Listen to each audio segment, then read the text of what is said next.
Salut à tous les footeux et tous les footix. Lionel Messi, hier soir, a encore été stratosphérique en demi-finale de Coupe du Monde. Il a fait 2 passes décisives. Lautaro Martinez et Enzo Fernandez. Qualification pour la finale, la 3e finale de Coupe du Monde. Il n'y a que Cafu qui avait fait ça, qui avait joué 3 finales de Coupe du Monde. Extraordinaire. Hier soir, encore une fois, l'Argentine est revenue au score, a remarqué pour se qualifier. Le parcours cette année est semé d'embûches et encore plus émotionnel peut-être que 2022. Tous les joueurs ont vieilli, mais ils sont quand même là pour un seul objectif, gagner la Coupe du Monde. Ils sont dans une forme, ils galèrent, ils ronronnent, etc. Mais quand ils lâchent les chevaux, c'est un rouleau compresseur, et même contre la Grande Angleterre. Et hier soir encore, Lionel Messi a usé de son talent pour débloquer la situation. Ses coéquipiers se sont mis à la hauteur et ils vont aller essayer de soulever 2 fois d'affilée le plus beau trophée de ce sport. Donc, si vous voulez mon avis, je pense qu'ils vont jouer encore une fois de la même manière, même en finale. J'ai l'impression que chaque match qu'ils jouent, c'est comme si c'était une finale. Et je pense que Scaloni va répéter la même chose dimanche soir. Voilà. Que dire de plus sur cette équipe ? Sincèrement, ça peut devenir la plus grande équipe nationale de l'histoire de ce sport. Personnellement, moi, je la mettrais quand même égalité avec l'Espagne de 2008, 2010 et 2012. Mais là, ils ont quand même fait Copa, Coupe du Monde, Copa et potentiellement Coupe du Monde. Ces 4 trophées d'affilée, c'est exceptionnel. L'Euro est peut-être un peu plus au-dessus en termes de niveau, on va dire, peut-être. Donc l'Espagne, Euro, Coupe du Monde Euro, pour moi c'est aussi impressionnant que Copa, Coupe du Monde, Copa. Mais là, une Coupe du Monde en plus, c'est très dur. À voir. Franchement, à voir en fonction de la finale, etc. Et peut-être que dans quelques années, on se rendra compte, savoir quelle est la meilleure équipe entre les deux. Pour l'instant, je parle sur un règne, hein, bien sûr, parce que sur une compétition, il y a des équipes peut-être qui étaient même encore meilleures que les 2 que je viens de citer. Peut-être sur une compétition. Mais là, sur un règne de quelques années, de 5, 6 ans, bah, je ne vois que ces deux-là. Vraiment, je ne vois que ces deux-là. C'est impressionnant. C'est impressionnant. Et, et voilà. Ensuite, on va passer un peu au regret. L'Angleterre, encore une fois. Cette fois-ci, ils ne perdent pas en finale comme les Euros. Mais. C'est triste pour ces grands joueurs. Ces grands joueurs. Bah, je pense que Tuchel a mal négocié la fin de match. Voilà, je pense qu'il s'est chié dessus. Voilà, on va parler clairement. Je pense qu'il s'est chié dessus. Je ne comprends pas comment on peut tout miser sur une défense alors qu'on gagne que 1-0 face à une équipe qui a déjà fait 2 remontadas, qui a Lionel Messi dans son équipe.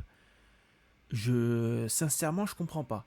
Sachant qu'ils avaient quand même un potentiel offensif euh, accru sur des contre-attaques ou même sur des attaques placées.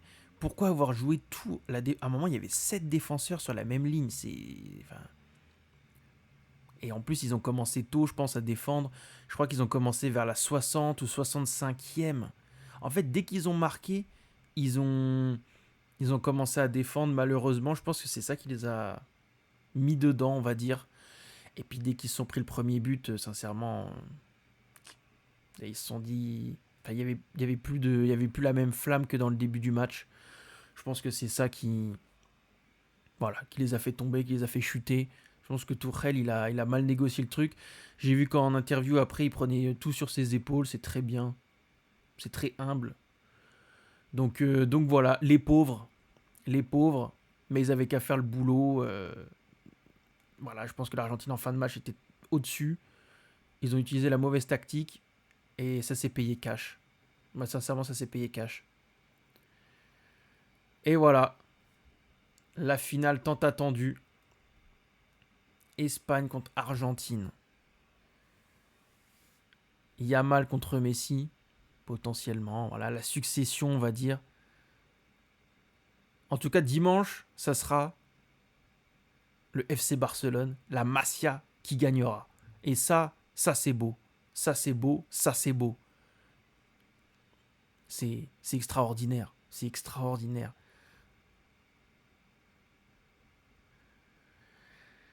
Je sais pas quoi dire. C'est extraordinaire. La Masia, franchement,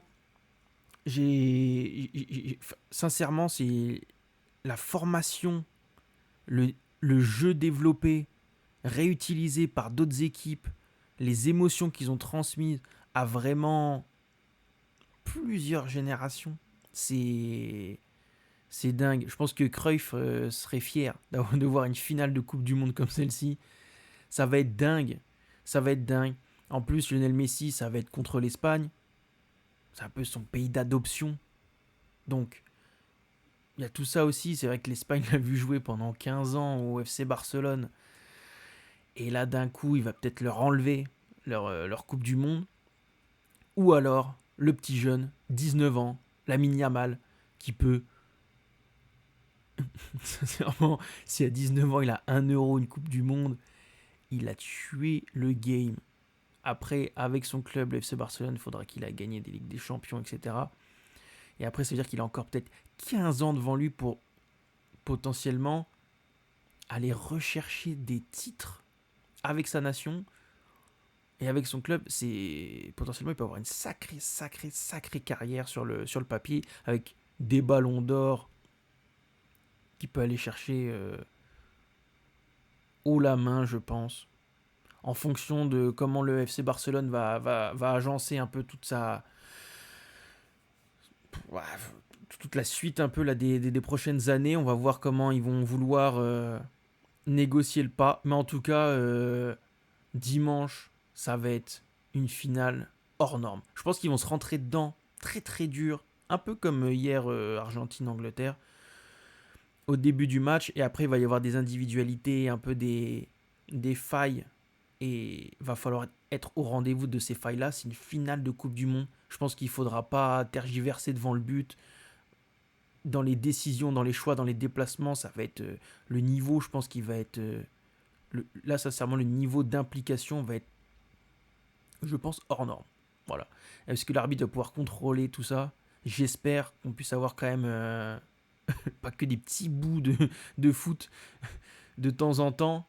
Et tout le reste du temps, ça s'embrouille à droite à gauche, ça chope par le callback et ça s'envoie des tacles assassins. J'espère sincèrement qu'on va avoir un petit peu plus de jeu qui va pouvoir se développer. Voilà, vraiment deux équipes, l'une contre l'autre, et, et avec le football qui gagne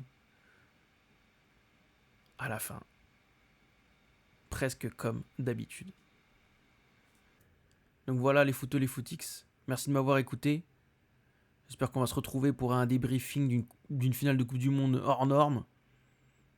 Mais bon, pour faire concurrence à celle de 2022, il va falloir se lever tôt. Donc en espérant, hein, rien n'est impossible. Et puis voilà, on se voit à ce moment-là les frérots. Merci pour tout et puis bon match.